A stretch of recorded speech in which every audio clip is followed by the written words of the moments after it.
kalau perempuan Singkawang Barat mampu untuk berjuang, di mana kita perempuan sangatlah tidak dimungkinkan pada saat itu Bunda, dan dengan dukungan ibu-ibu semua, mak-mak semua, akhirnya Singkawang Barat terwakili perempuan untuk duduk di kursi DPRD. Alhamdulillah, itu puji syukur untuk kebangkitan perempuan Islam, terutama Singkawang Barat ya ibu-ibu ya, yang dianggap tidak mungkin. Alhamdulillah di DPRD juga kami Islam, Muslimah ada 4 dari 7 perempuan yang ada di Singkawang pada umumnya. Di situ saya melihat alhamdulillah kebangkitan perempuan Islam yang selama ini, yang dulunya hanya 1 atau 2 itu juga susah dalam pertandingan dan pertarungan yang sangat-sangat luar biasa, yang waduh, kalau untuk perempuan tubuh kadang dianggap tidak mungkin lah ibu itu jadi, tidak mungkin lah dia jadi. Tapi saya begitu turun, alhamdulillah, terutama Ibu Tuti Rahim, terima kasih, dan ibu-ibu semuanya, doa-doanya semuanya, alhamdulillah keterwakilan kita dapat mewakili. Saya hanya ingin dan bercita-cita yang belum saya tempuh karena saya lagi masih mengurus perizinannya Bunda, untuk kita dapat memiliki sebuah panti lansia. Gitu. Karena perizinannya juga sudah saya pertanyakan. Kemarin saya di Pansus itu Ibu Tuti, Pansus Kesejahteraan Sosial, ternyata kita harus berizin dan sangat susah mendapatkannya. Kita sedang berproses Bu Tuti. Insya Allah itu akan kita wujudkan bersama Bu Tuti. Untuk lainnya saya tetap mendukung ibu-ibu untuk tetap memilih perempuan demi kebangkitan perempuan yang ada. Satu lagi, insya Allah Bu, untuk pendakwah perempuan khususnya di Singkawang itu sangatlah tipis.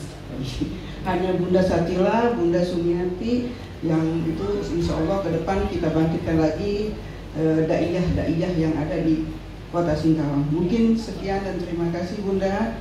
Maaf kalau kepanjangan lewat dari 1 menit. Terima kasih. Baik Ibu Bapak, Masya Allah Ibu, inilah anggota DPRD kita ya, yang dari perempuan akan berjuang untuk komunitas perempuan, dan alhamdulillah muslim ya, jadi muslimah. Jadi alhamdulillah dari 7 anggota DPR-nya ini masih 50-50 ya, 4-3. Suatu hari wali kotanya perempuan, setuju Ibu? Setuju. Tapi wali kotanya kalau nggak perempuan, laki-laki muslim jauh lebih baik. Karena kalau untuk pemimpin laki-laki jelas kita akan mendukung kepemimpinan laki-laki ya. Perempuan makmuman di belakangnya. Tapi laki-lakinya kudu baik dulu ya. Baik, alhamdulillah segala puji milik Allah Jalla wa'ala yang telah mengaruniakan nikmat kepada kita tiada tara, untuk kita bersama-sama meninggalkan rumah kita dan kita belajar untuk tolabul ilmi, berangkat dari rumah. Kita punya nawaitu yang sama, punya niat yang sama untuk menunjukkan kecintaan kita kepada Nabiullah Muhammad sallallahu alaihi wasallam. Sallallahu ala Muhammad sallallahu alaihi wasallam. Sallallahu ala Muhammad sallallahu alaihi wasallam. Mari, sallallahu ala Muhammad sallallahu alaihi wasallam. Sallallahu ala Muhammad sallallahu alaihi wasallam. Ibu bayangin, seluruh kesibukan di rumah ditinggalin. Bapak-bapak hari ini tentu hari libur punya program sendiri.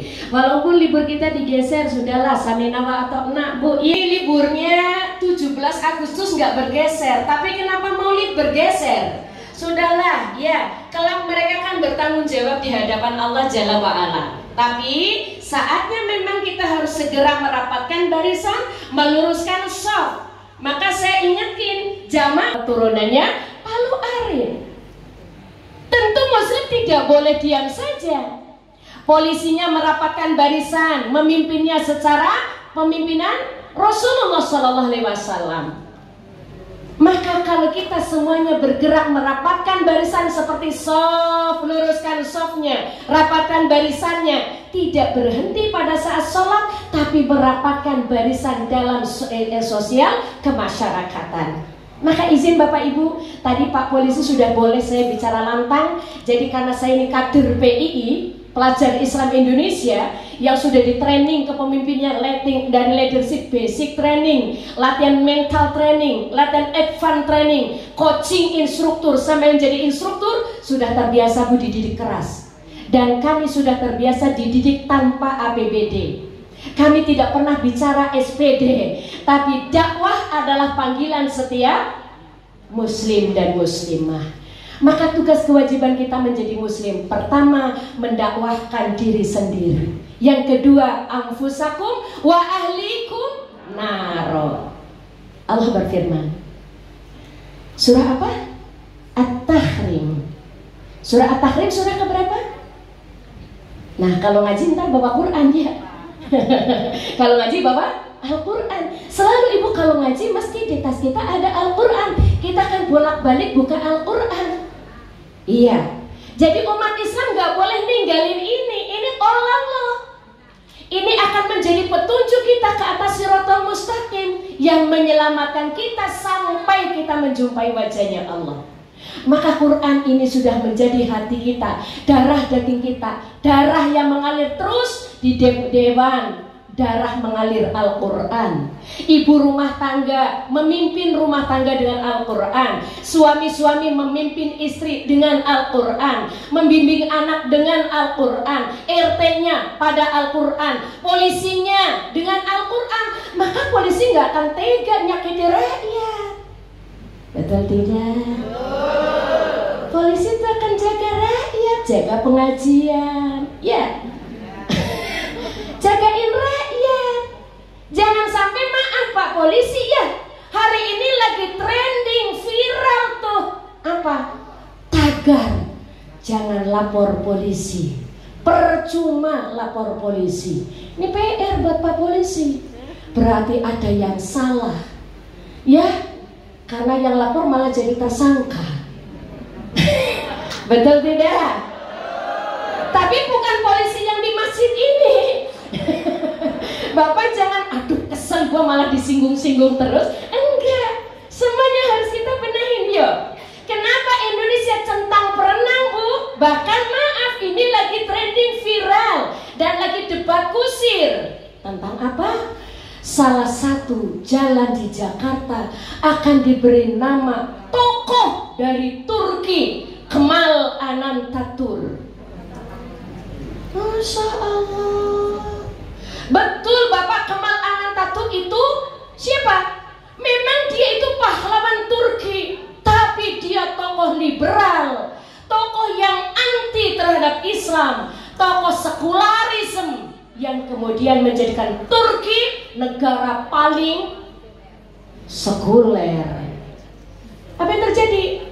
Bahasa Arab tidak boleh digunakan di Turki. Bahkan masjid-masjid tidak sedikit yang ditutup. Tidak boleh azan menggunakan bahasa Arab, tapi azannya pakai bahasa Turki. Lah ini kemarin mirip-mirip nih, tusuk konde lebih bagus daripada cadar. Ya, hampir-hampir tuh kemarin tuh kalau kita nggak suara lantang tuh, kidung itu lebih cantik daripada suara Ustaz azan. Ini kemarin diperkarakan lagi nih Bu, ini dunia sekarang udah luar biasa Bu. Indonesia disorot oleh media asing supaya apa? Suara azannya jangan kencang-kencang ganggu. Tapi kita bersyukur alhamdulillah MUI masih suara lantang. Majelis Ulama Indonesia bidang Komisi Fatwa menyatakan bahwasanya kalau Anda tinggal di sebuah lingkungan, segera menyesuaikan dengan lingkungan di mana Anda tinggal. Anda tinggal di lingkungan kereta api, Anda nggak usah memaksa kereta api itu tidak bersuara, tidak bergetar. Emang tinggalnya di lingkungan kereta api, siaplah dengan kebisingan suara cus. Iya kan? Kalau Anda tinggal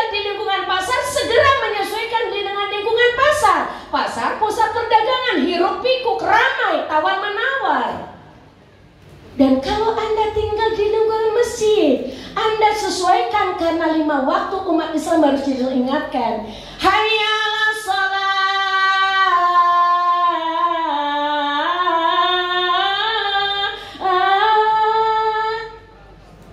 Ya kan?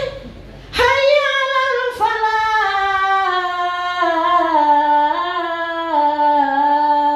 Bahkan kalau subuh ditambah kalimat as-salatu khairum minan naum. Salatnya lebih baik daripada tidur. Tapi ibu, ada orang Sunda rumahnya dekat masjid malah jawab, ente salat ente naon-naon. As-salatu khairum minan naum. Tak salat tak naon-naon katanya. Enggak salat juga enggak apa-apa. Karena enggak salat juga tetap kaya. Bahkan yang menguasai kekayaan orang yang tidak sholat. Sampai ada yang protes, "Bu, saya udah sholat, udah berdoa pada Allah, tetap aja miskin." Yang salah bukan doanya, yang salah bukan sholatnya. Karena sholat bukan cari kekayaan, tapi sholat adalah tunaikan kewajiban seorang muslim. Ibu bapak, maka kita bersyukur hari ini kumpul seluruh komponen, yang mayoritas kaum muslimah, kaum ibu. Iya. Dan Rasul Shallallahu Alaihi Wasallam hadir ke dunia ini adalah satu di antara misinya mengangkat derajat kaum perempuan. Betul tidak? Betul.